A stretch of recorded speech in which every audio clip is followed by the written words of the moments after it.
En este vídeo vamos a ver un equilibrio general competitivo de intercambio puro, en el cual únicamente tenemos dos individuos. Los datos del ejercicio son los siguientes. Imaginemos que tenemos un individuo A con una función de utilidad x sub a por y sub a al cuadrado y un individuo B con una función de utilidad que es 2 veces el neperiano de x sub b más el neperiano de y sub b. Bien, muy importante no ir olvidando los subíndices porque el subíndice A hace referencia a todo lo del consumidor A y el subíndice B hace referencia a todo lo del consumidor B. Luego, además, el ejercicio nos dice que las dotaciones iniciales totales de la economía son 1 y 1 respectivamente. En una economía de intercambio puro no existe la producción, es decir, que las cantidades iniciales de X e Y totales que existen en este planeta o en este mundo, en este universo que hemos creado aquí para este ejemplo, ya están predeterminadas, ya existen y no se pueden producir. Hay una unidad de X y hay una unidad de Y.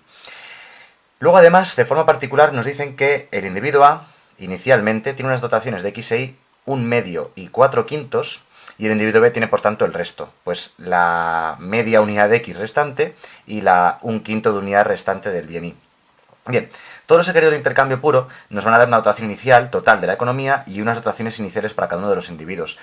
Cuando un individuo llega al mundo, digamos, a este planeta, ¿no? Llega con unos recursos iniciales, ¿de acuerdo? Más o menos la idea. Pues eso es. Generalmente las economías de intercambio puro se equiparan a lo que sería una economía de Robinson Crusoe. Robinson Crusoe llega a la isla, está solo o con mucho con otro individuo y hay una serie de bienes que ya están, cocos y plátanos, se suele poner el ejemplo. Y la cuestión es cómo se reparten de tal manera que se alcance el mayor bienestar social. Así que estos ejercicios son interesantes desde el punto de vista de cómo organizar una sociedad y cuál es el reparto óptimo de esa sociedad a partir de unas dotaciones iniciales, porque como digo, cada uno tiene sus dotaciones iniciales. Bueno, sin enrollarme mucho más, yo lo primero que haría en este tipo de ejercicios sería representar la caja de Edgeworth. La caja de Edgeworth viene a representar las dotaciones iniciales. Concretamente, la cantidad total de X es 1 y la cantidad total de Y es 1. Si representamos en el eje horizontal la X, que es lo normal, tendremos la anchura de la caja, que en este caso sería 1. Y si representamos en el eje vertical del gráfico, como ahora vamos a ver, el bien Y, tendría una altura de una unidad. Bien, o sea que la caja de Edgeworth va a ser un cuadrado que tiene de altura 1 y de anchura 1, bueno, de forma aproximada porque es un dibujo hecho a mano. En esta caja de Edgeworth, en este recuadro, siempre se representa el primer individuo o individuo A en el eje, bueno, en los ejes normales, digamos. Imaginad que no existiese la parte de aquí del gráfico, la parte de aquí del cuadro. Sería un caso normal y corriente de unos ejes, ¿de acuerdo?, para el individuo A, en los cuales en el eje vertical representaríamos la cantidad de Y y en el eje horizontal, pues la cantidad de X para el individuo A, siempre con el subíndice A. Bien, los ejes opuestos serían para el individuo B. Si le diésemos la vuelta a la caja, el individuo B habría quedado así exactamente, ¿de acuerdo? De tal manera que el eje vertical representa su cantidad de Y y el eje horizontal representa su cantidad de X. Bueno, pues esta caja lo único que sirve es para contraponer los posibles repartos de las cantidades, ¿vale? Pues como digo, la anchura es 1, la altura es 1 y de hecho, es más, podemos incluso dibujar la dotación inicial. La dotación inicial que le ha correspondido a cada uno de ellos es, para el bien X, el individuo A se lleva media unidad de X, ¿vale? O sea, justo aquí, un medio. Y de Y se lleva 4/5 partes, o sea, se lleva casi todo. De la unidad completa se lleva 4/5 partes. Vamos a ver más o menos que el 4/5 está por ahí aproximadamente y el 1/2 por ahí aproximadamente. De tal manera que la dotación inicial, aproximadamente dibujado así a mano, sería un punto como este. Media unidad de X, o sea, la mitad para el individuo A, y 4/5 partes de Y para el individuo A. Y el individuo B se lleva el resto. El individuo B, ¿cuánto se llevaría? Pues se llevaría la otra mitad de X, ¿vale? O sea, se llevaría un medio, vamos a poner así, un medio de X sub B, y luego se llevaría solamente una quinta parte del bien Y, ¿de acuerdo? De la cantidad total del bien Y que exista en esta economía. Así que este punto es la dotación inicial. Bien, como ya sabemos, y si no está explicado en otros vídeos del canal, los posibles óptimos de Pareto y equilibrio general competitivo, por tanto, de esta economía, vienen representados por una condición de óptimo, que es que la relación marginal de sustitución del individuo A tiene que ser igual a la relación marginal de sustitución del individuo B. Bien, estas RMS, o relaciones marginales de sustitución, se calculan como utilidades marginales, bueno, como los cocientes de las utilidades marginales. Me explico. La utilidad marginal del bien X para el individuo A partido la utilidad marginal del bien Y, también para el individuo A, sería la RMS del individuo A. Y a la derecha del igual tenemos la utilidad marginal de X del individuo B, partido la utilidad marginal de Y para el individuo B. Vale, vuelvo a insistir en el tema de que no se nos olviden los subíndices porque podemos empezar a mezclar variables y quedaría todo mal. Estas utilidades marginales son derivadas parciales de las funciones de utilidad que nos dan al principio en el enunciado, ¿de acuerdo? Entonces, por ejemplo, vamos a empezar con la primera parte. La utilidad marginal de x del individuo a sería la derivada de esta función de utilidad, x por y al cuadrado. Bien, si es la utilidad marginal de x, es la derivada parcial tomando x como variable. Entonces tendríamos constante, que sería y cuadrado, por la variable, que es x. La derivada de constante por variable es la constante, así que nos queda en la parte de arriba y cuadrado partido a. O sea, y cuadrado sub a, perdón. Y en el denominador tenemos la utilidad marginal de y, es decir, la derivada de la función de utilidad, pero tomando y como variable. Si y es la variable, el exponente 2 pasa multiplicando, x sub a sería una constante, se quedaría multiplicando donde está, y nos quedaría la variable y elevada al exponente menos 1, o sea, elevada a 1. Eso sería a la izquierda del igual. Y a la derecha del igual tenemos que hacer lo mismo, pero para el individuo b. Bien, la función de utilidad del individuo b, bueno, es un poquillo más rara porque aparece un neperiano, pero las derivadas neperianas son muy sencillas. La derivada de un logaritmo neperiano de x es 1 partido x. Bueno, así que vamos por partes. Utilidad marginal de x para el individuo b, pues sería la derivada de la función de utilidad tomando x como única variable. Bien, pues como digo, la derivada del neperiano de x es 1 partido x, así que nos quedaría en la parte de arriba 2, o sea, por 1 partido x, o sea, 2 partido x sub b. La derivada del neperiano de y sería 0 porque es una constante. Como y es constante, como estás derivando tomando x como variable, pues la derivada del neperiano de y sería 0. Denominador, utilidad marginal de y, la derivada de esta función de utilidad, pero ahora tomando y como si fuese la variable. Si y es la única variable, x es una constante, así que la derivada de 2 neperiano de x sería 0 porque es una constante. Y luego la derivada del neperiano de y, como ya hemos dicho, pues sería 1 partido la variable, o sea, 1 partido y sub b.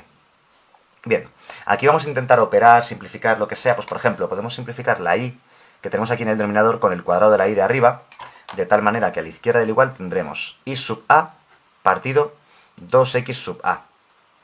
Y a la derecha del igual, si operamos estas fracciones sin cometer fallos, se multiplican los dos términos de los extremos y se ponen en la parte de arriba, y se multiplican los dos términos de dentro y se ponen en la parte de abajo. Es decir, que va a quedar 2 y sub b partido x sub b por 1, o sea, x sub b. Vale, aquí hemos llegado a un punto en el que tenemos un pequeño problema. Tenemos una sola ecuación, digamos, con 4 incógnitas, ¿de acuerdo? Y sub a, x sub a, y sub b, x sub b, y con eso no se puede trabajar. Así que, aquí se hace un pequeño truco, ¿vale? Un pequeño apaño. La idea es la siguiente, voy a continuar aquí debajo. La idea es la siguiente. Según las rotaciones iniciales, la cantidad total de x que le corresponde al individuo a más la que le corresponde al individuo b tienen que sumar 1. ¿Por qué? Porque en total en esta economía hay una unidad del bien x, que nos lo dicen al principio. De hecho, si os dais cuenta, la suma de lo que le ha correspondido a y lo que le ha correspondido a b, un medio y medio, suman 1, ¿de acuerdo? Y para el bien y pasa lo mismo. La cantidad que le corresponde al individuo y más la que le corresponde, al individuo a más la que le corresponde al individuo b, también, según los datos que nos han enunciado, tienen que ser iguales a 1 porque hay una unidad del bien y, ¿vale? O sea, vale que tienen una dotación inicial, ¿vale? Pero ahora se van a repartir el bien x y el bien y como más les convenga, ¿vale? En función de su satisfacción, en función de su utilidad o curvas de indiferencia. Vale, de tal manera que la cuestión se lo repartan como se lo repartan, las x tienen que sumar 1 y las y's tienen que sumar 1 porque nos dicen que en total hay 1, ¿vale? O sea, hay un coco y hay un plátano, a ver cómo se lo reparten. Bien, lo que tenemos que hacer aquí es despejar x sub b. X sub b, si pasamos x sub a la derecha restando, nos quedaría 1 menos x sub a. Bien, y sustituirlo ahí dentro. Y con la y, lo mismo, despejamos y sub b. Pasando y sub a al otro lado restando, entonces quedaría x sub b es y 1 menos y sub a. Bien, y lo mismo, lo sustituimos ahí dentro. De tal manera que ya nos va a quedar una función que va a tener solamente dos incógnitas, y sub a y x sub a. Vamos a verlo. Voy a continuar debajo. Por aquí debajo. El ejercicio es un poco largo, o sea, como estáis viendo, pues bueno, muchas operaciones y no hemos hecho más que empezar.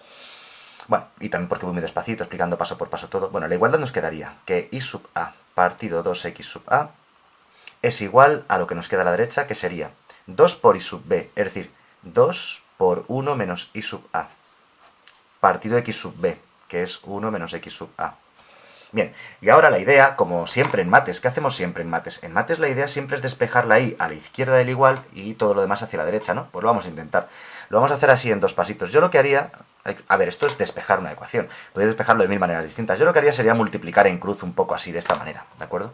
Entonces, si multiplicamos en cruz, nos quedaría que y sub a multiplica 1 menos x sub a. Y nos quedaría y sub a menos y sub a por x sub a. Y a la derecha del igual, al pasar 2x sub a multiplicando a la derecha, nos quedaría 4x sub a que multiplica a 1 menos y sub a. Bien, podemos operar este paréntesis, vamos a hacer otro pasito más. La parte izquierda la vamos a dejar igual, y sub a menos y sub a por x sub a. Y a la derecha igual tenemos 4 que multiplica x sub a, que multiplican a 1, ¿vale? Pues 4x sub a por 1, 4x sub a. Y luego 4x sub a menos y sub a, pues menos 4x sub a por y sub a. Vale, seguimos despejando. Ya digo que la idea es juntar los términos que contienen la variable y. Vemos 3 términos. Voy a pasar este que está aquí restando a la izquierda sumando. Y entonces nos va a quedar que y sub a menos 3 veces y sub a por x sub a, ¿vale? Este término es este mismo, ¿de acuerdo? Da igual el orden de las variables. El orden de los factores no altera el producto. Igual a 4x sub a. Seguimos intentando despejar la y. Tenemos la y en los dos términos. Lo que habría que hacer aquí es sacar factor común la y. Si sacamos factor común la y multiplica a 1 menos 3x sub a. Y a la derecha del igual tenemos 4x sub a. Y ya lo tenemos. Para terminar de despejar, otra vez insisto, la y, este término que está aquí multiplicando a la y, lo pasamos a la derecha dividiendo y nos queda que y sub a es igual a 4x sub a partido 1 menos 3x sub a. Bien, ya hemos terminado. Una vez que tienes despejada la y en función de la x, digamos que ya tienes una función, ¿no? Una función de la y en función de la x, tienes lo que se conoce como curva de contrato, que es súper importante. La curva de contrato representa los posibles puntos de equilibrio o puntos óptimos de Pareto de la economía, ¿vale? Los posibles puntos eficientes desde el punto de vista de Pareto o posibles puntos de equilibrio general competitivo de la economía. Bien, esta curva, bueno, esto para empezar se tiene que ver a ojo que esto es una curva y no una recta, ¿vale? ¿Por qué sabemos que es una curva? A ver, en el momento que la curva de contratos, aunque se llame curva, puede ser recta, tenga un término al cuadrado, una raíz cuadrada, un logaritmo neperiano, cualquier función de ese estilo ya sabes que no es una recta, ya sabes que es una línea curva, ¿verdad? Y por ejemplo, si tienes la variable dividiendo, truco de matemáticas, si tienes la variable dividiendo, esto tampoco va a ser una recta nunca. O sea, esta curva de contrato va a ser una curva. ¿Por qué estoy diciendo esto? Porque hay que representarla. Y a muchas veces la gente aquí se lía. Y no sabe si hacer una recta, que una los dos extremos, no sabe si hacer una curva que vaya por la parte de arriba, una curva que vaya por la parte de abajo, y eso suele generar problemas, ¿de acuerdo? Bien, entonces como digo, lo primero, es recta no es, ¿de acuerdo? ¿Cómo sabemos que no es recta? Pues porque la variable está dividiendo, o porque alguna variable está al cuadrado, o tiene una raíz cuadrada, cosas del estilo. Eso ya te indica que no es recta, o sea, no va de aquí a aquí. Otra cosa, esta función, lo que vamos a hacer es dar valores para representarla, es que es la mejor forma. Vamos a dar un par de valores, un par de ellos sencillos, ¿de acuerdo? Vamos a suponer, vamos a representar x sub a e y sub a, y diréis, oye, ¿y el individuo b? ¿Qué pasa? ¿Te olvidas del individuo b? Sí, me olvido del individuo b. Porque si sé el punto en el que estamos del individuo A, también sabes el del individuo B, porque la suma tiene que dar 1, porque en total solo hay una unidad de cada uno de los dos bienes. Así que os podéis olvidar del individuo A, del individuo B, porque lo vamos a hacer todo para el individuo A. Y si para el individuo A me sale un medio y un medio, pues para el individuo B el resto, un medio y un medio, ¿de acuerdo? De acuerdo, entonces como digo, el mejor truco es empezar dando un valor a la x, por ejemplo, dar un valor 0, que es el valor más sencillo posible. Si le diésemos un valor 0 a la x, fijaos, nos quedaría 4 por 0, 0 en la parte de arriba, y 0 partido cualquier cosa es 0. O sea que la curva de contrato ya sabemos que va a partir del punto 0, 0 para el individuo A. Y el otro valor que yo siempre doy es el otro valor extremo. ¿Cuál es el valor máximo posible que puede obtener la x? Pues es el 1, ¿vale? Porque en total hay una unidad del bien x, así que el individuo A como máximo podría tener una unidad de x, como mínimo 0 y como máximo 1. Por eso siempre yo calculo primero estos dos valores. Bien, si la x valiese 1, según la curva de contrato, que es lo que estamos mirando, 4 por 1, 4, partido 1 menos 3 por 1. A ver, 3 por 1. Aquí me acabo de dar cuenta que me falla un signo, ¿verdad? A ver.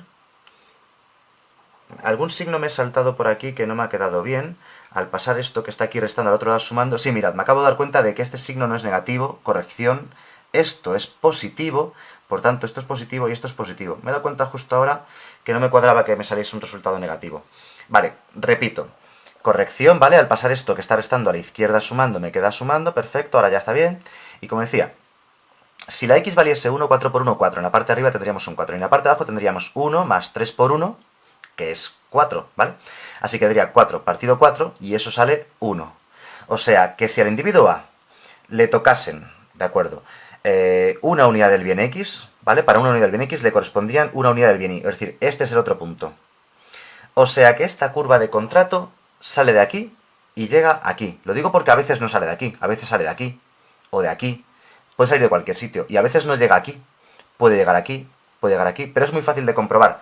Cogéis dos valores, el mínimo y el máximo posible de x, sustituís el valor de x en la curva de contrato y os dará el valor de y. Bien, aquí ya digo que mucha gente ya empieza a meter la pata. Segunda cosa, la curva, como digo, ¿va por arriba o va para abajo? Pues mi recomendación para comprobarlo es que cojáis el punto que os han dado de dotación inicial. ¿Por qué? Suele ser un punto importante. En el punto que nos han dado de dotación inicial nos han dicho que la cantidad de x que le corresponde al individuo A es un medio, ¿vale? Así que vamos a sustituir que x sub A vale un medio. Si x sub A valiese un medio y lo metemos aquí en la función esta, nos quedaría 4 por un medio, 2, ¿vale? Porque sería mitad de 4, o sea, en la parte de arriba nos quedaría un 2. Y en la parte de abajo nos quedaría, dividiendo 1 más 3 por un medio. 3 por un medio, o sea, 3 por 0,5 es 1,5, ¿vale? Y 1 más 1,5 sería 2,5. Pues resulta que 2 entre 2,5, si hacéis las operaciones con fracciones, os va a quedar exactamente, ¿vale? Yo, como digo, intentando hacerlo con fracciones, os va a quedar que y sería exactamente 4 quintos. ¿Sabéis por qué os he dicho que cojáis el punto de la dotación inicial? Porque muchas veces os dan de dotación inicial un punto que pertenece a la curva de contrato. Lo acabamos de comprobar. Si la x valiese un medio, según la curva de contrato, la y valdría 4 quintos. Es decir, que este punto pertenece a la curva de contrato. Como os decía, ya hemos visto que no es una recta, hemos visto que sale de aquí y llega aquí, y mi única duda era, ¿irá por aquí debajo o irá por aquí arriba? Pues comprobando un punto cualquiera de por arriba o por abajo, hemos visto que cogiendo x igual a un medio, la y vale 4 quintos, o sea, la curva va justo por ahí. Muchas veces, como digo, la dotación inicial es un punto de la curva de contrato, no siempre. Por eso yo siempre cojo el punto que me han dado de dotación inicial y resulta que en este caso pertenece a la curva de contrato. Y como está por aquí arribita, pues ya sé que la curva de contrato tiene que ir por ahí arriba, ¿vale? Es la idea, es un truco que tengo. Vamos, no debería estar explicando cómo se representa una función, ¿no? Pero bueno, dais unos valores y la representáis bien. Ya digo que o va por arriba o va para abajo, no hay mucha más historia. Bien, pues ya tenemos entonces dibujada bien la curva de contrato, cosa bastante importante, y lo único que nos queda es intentar decir cuál es el equilibrio general competitivo de esta economía. Eso puede llevar tiempo, ¿de acuerdo? Pero en este caso no. Muy importante, muy importante.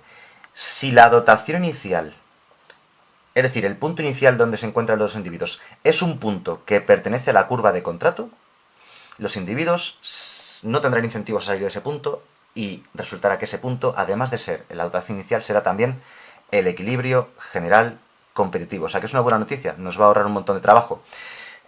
A veces en los ejercicios ocurre que la dotación inicial es un punto de la curva de contrato y otras veces no. A lo mejor el punto está por aquí, o por aquí, por ahí, por ahí. Esos puntos que no pertenecen a la curva de contrato no serían el equilibrio general competitivo y habría que hacer más cálculos. Pero, buenas noticias. Si la dotación inicial pertenece a la curva de contrato, el ejercicio está resuelto. Ese será el equilibrio general competitivo. Lo único que os faltaría por saber es los precios de equilibrio, ¿vale? Os los van a pedir, seguro. Bueno, si no los piden, pues ya está terminado el ejercicio. Pero vamos a imaginarnos que no los piden. Vamos a imaginarnos que nos piden los precios de equilibrio para esta economía de intercambio puro. ¿Cómo lo hacemos? Muy sencillo.